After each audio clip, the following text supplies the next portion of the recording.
La chance quand même de jouer avec des grands joueurs, des grands coachs, tu vois. Là, je prends un exemple, Zlatan, Grosso qui était champion du monde, Ancelotti, Claude Puel, Camboire.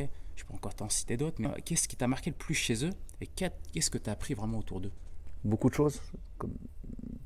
J'ai eu la chance, notamment dans les coachs, d'avoir des coachs avec des rôles et des profils complètement différents. Un Claude Puel, c'est pas du tout Ancelotti, c'est pas du tout Antoine Camboire, c'est pas un Lucien Favre, c'est pas un Christophe Pélissier, c'est pas un Lucas Esner. Claude Puel, lui, m'a apporté la rigueur, l'exigence du travail, l'exigence du haut niveau. Tous les jours travailler, tous les jours, tous les jours, tous les jours. Ce que je disais tout à l'heure, c'est que quand j'arrive de Caen à Lille, moi je suis un joueur de quartier qui joue pour le plaisir, qui joue pour se faire plaisir. J'aimais pas perdre, mais sur le terrain, je me faisais pas plus mal que ça. Parce que à Caen, depuis tout jeune, considéré comme joueur à fort potentiel, gros talent, qu'il faut protéger parce qu'on va le vendre un jour, parce qu'il va jouer, parce qu'il va nous rapporter des sous. Donc, tout ce que je faisais, on me disait, t'as raison. Et puis quand je suis arrivé à Lille, en fait, dès le début, il m'a dit, en fait, tout ce que tu fais, t'as tort. Si tu veux faire du haut niveau, voilà, t'as des qualités de footballeur intrinsèques, c'est une vérité, je ne vais pas te mentir. Mais par contre, tout ce qui est à côté, c'est catastrophique.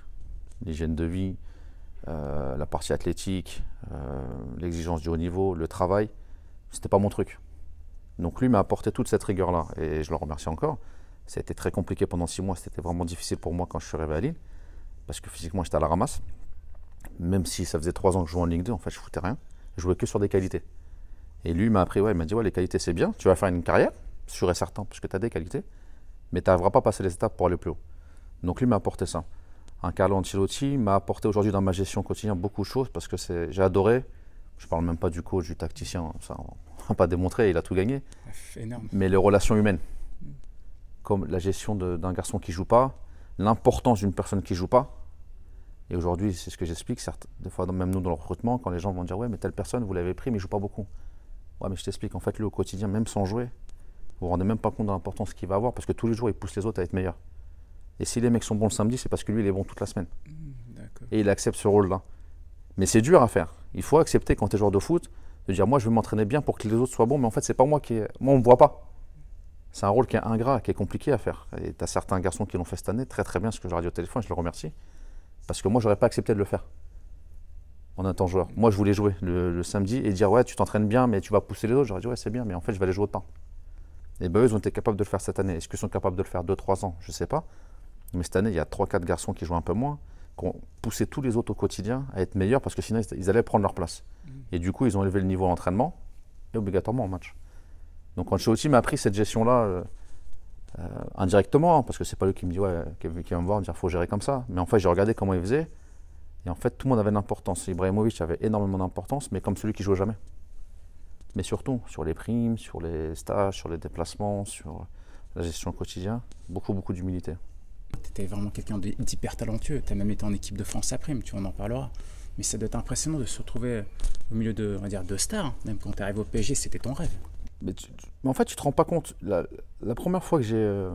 Parce que j'ai eu la chance. Alors, quand je joue avec des joueurs, quand même. J'ai joué avec Xavier Oui, Gravelaine, c'est avec vrai. les Franck Dumas, des joueurs qui ont fait des carrières extraordinaires, je trouve. Après, des jeunes joueurs qui ont développé, comme moi, qui ont démarré, qui sont partis plus haut. La première fois où j'ai eu ce sentiment-là, en fait, c'était à Lyon. Et c'était un match à Caen. Où on revenait, c'était la première fois que je revenais à Malherbe avec Lyon.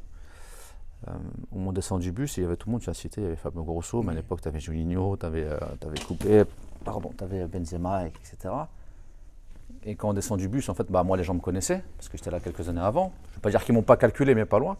Mais en fait, j'ai vu le monde prendre les photos. Et je me suis arrêté, c'est les flashbacks que j'ai, je me suis arrêté pendant 20 secondes. Et je me suis dit, ouais, en fait, c'est comme les Harlem Globetrotters, tu sais, au basket. Tu as une équipe de All-Star qui arrive quelque part et tu regardes. Et là, tu te dis, ah ouais, c'est vrai, mais moi, en fait, je suis avec eux tous les jours. J'ai un niveau, certes, mais là, en fait, il y a des mecs qui ont fait des finales de Coupe du Monde, il y a des mecs qui sont champions du monde, le Graal. Tu as des mecs qui sont en équipe de France, tu as des mecs qui ont 6 titres de champion de France. En fait, il y a des mecs qui ont fini le jeu, quoi. Et toi, tu es là, salut, tu vas bien, ouais, c'est ton pote, en fait. Mais quand tu es dans le truc, tu n'as pas le temps de te rendre compte, en fait, de la chance que tu as d'être là au quotidien. Et après, ouais, Paris, bah, là, ça a encore été une autre galaxie parce que là, c'est des vedettes d'un autre standing encore que l'Olympique Lyonnais. Parce qu'un Ibra, un Thiago Silva, un Thiago Motta, un Carlo Ancelotti, bah, c'est des stars mondiales en vrai. C'est une vérité. Et toi, tu es là à côté d'eux. Ouais, tu es là. Mais tu t'en rends pas compte. Comment tu gérais la concurrence? Parce que tu as toujours été surclassé. Moi, moi, ça me dérange pas. Au contraire, ça me poussait. Et puis je pense que ça te nourrit et ça t'inspire.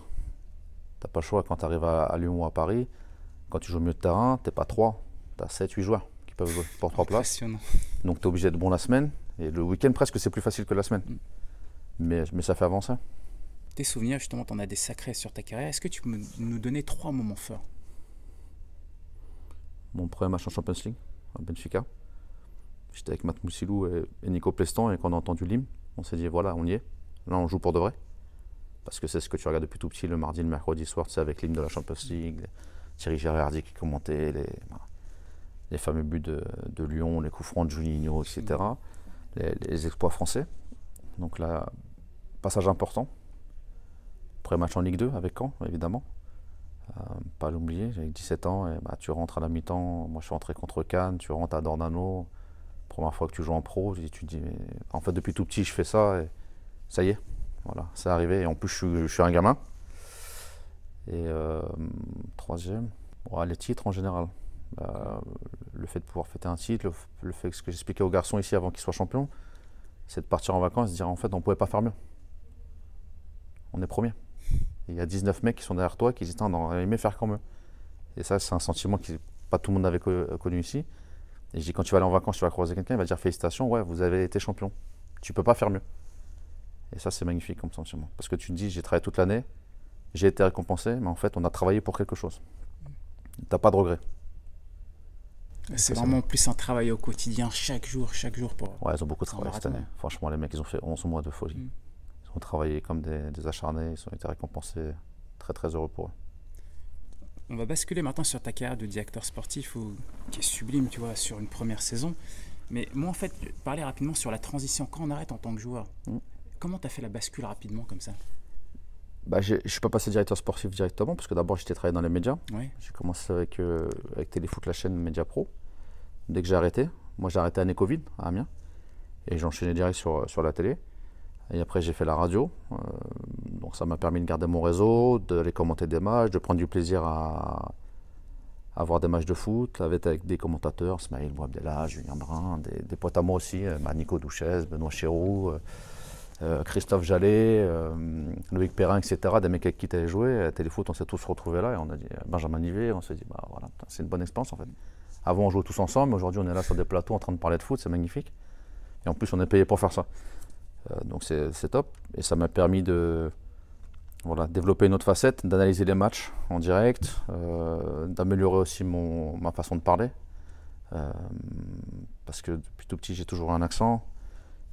Et à la télé, tu es obligé un petit peu de le changer, ralentir aussi mon débit, pas apprendre des mots, parce que j'ai un vocabulaire qui est assez élargi, mais faire attention à ce que tu dis, parce que je ne parle pas à la télé. C'est ce que j'expliquais une fois, je dis Christophe Jallet, il parle dehors comme il parle à la télé. Je dis moi, si tu me connais en dehors, c'est pas du tout le même langage qu'à la télé, je suis obligé de faire attention, parce que j'ai une façon de parler, je suis un mec de quartier. Mais ce fait de parler à la télé, à la radio et d'apprendre à parler me sert aujourd'hui dans les réunions avec des conseillers, avec d'autres clubs. C'est pas que ça devient plus un effort, ça devient plus naturel. Là où quand je commentais un match au début, c'était un effort pour moi de concentre-toi, dis pas de gros mots, fais attention à la façon de parler, emploie pas trop d'argot, parce que j'ai une façon de parler au démarrage qui est comme ça en fait. Quand tu es dans les médias, tu peux pas. Donc ça m'a permis de travailler ça et de beaucoup progresser, je pense, là-dessus. Justement, moi je trouve à titre perso, tu es un très bon communicant. Tu vois, par rapport à ce que tu diffuses, moi je le vois, je suis du Havre, je suis originaire du Havre, je suis même ce qui se passe au Havre par rapport à certaines connaissances. Je vois comment tu diffuses l'information à l'intérieur, c'est fort, franchement. C'est gentil, ça me touche. Après, je suis pas tout seul. Franchement, je rends hommage aujourd'hui, comme je fais depuis le début, mais Momo El Karaz qui travaille comme un fou avec moi, Julien Momon qui travaille comme un fou avec moi, le président Roussier qui nous a permis aussi d'arriver ici et qui nous fait confiance au quotidien, et ça n'a pas de prix. Après, je fais pas semblant. Tu me connais un petit peu, mais il y a des gens qui me connaissent plus. L'avantage, quand tu dis d'être dans mon communicant, c'est qu'en fait, je n'ai pas besoin de réfléchir. Je dis ce que je pense. Mais ce que je te dis là, je sais que demain, je vais te redire la même chose parce qu'en fait, la veille, je t'ai pas menti. Donc pour moi, c'est plus facile. J'ai pas de filtre. Alors des fois, ça m'a causé des défauts. Je suis pas un manipulateur. J'ai beaucoup de mal à mentir parce que j'aime pas ça. Je suis quelqu'un de très franc.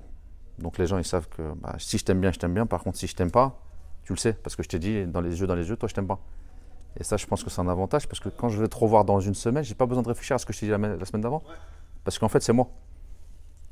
C'est pas, je joue pas un jeu. C'est-à-dire que quand tu vois là et que je te parle, en fait, tu vas me parler dans 5 minutes, c'est la même chose. Il n'y a pas deux matchs bonne mère. La seule différence, c'est ma façon de parler. Là, je vais m'appliquer et après, on va se parler différemment parce que j'aurai d'autres mots. C'est juste ça. Mais le reste, mon discours, c'est toujours le même. En tout cas, j'essaie que ça soit toujours le même parce que j'ai mes idées, j'ai mes principes de vie, mes principes dans le football. Et il peut te le dire, Momo, des fois, quand en rendez-vous, les mecs ne connaissent pas, j'explique, je dis, moi, en fait, ça, je ne peux pas faire. Parce que c'est pas moi. Donc, vous pouvez faire comme vous voulez, pour me raconter tout ce que vous voulez. Ça ne va pas marcher parce qu'en fait, ça, ce que vous me proposez ou ce que vous me dites, c'est pas moi. Je ne l'accepterai pas. Le joueur, il signera pas. C'est la vie, c'est comme ça, c'est le destin. Mais en fait, ça, c'est pas possible. C'est pas dans ma ligne de conduite. Voilà, j'ai une ligne, c'est tout droit.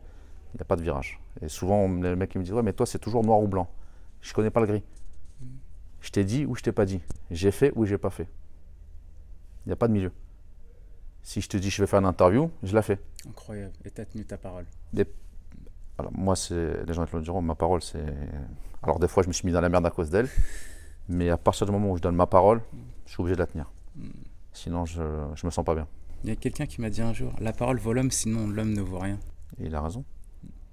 Il a raison. Moi, les papiers, pour moi, c'est du vent. C'est du juridique. Mais la parole d'un homme, c'est comme ça que tu reconnais un homme. Si je te dis je viens, je vais venir.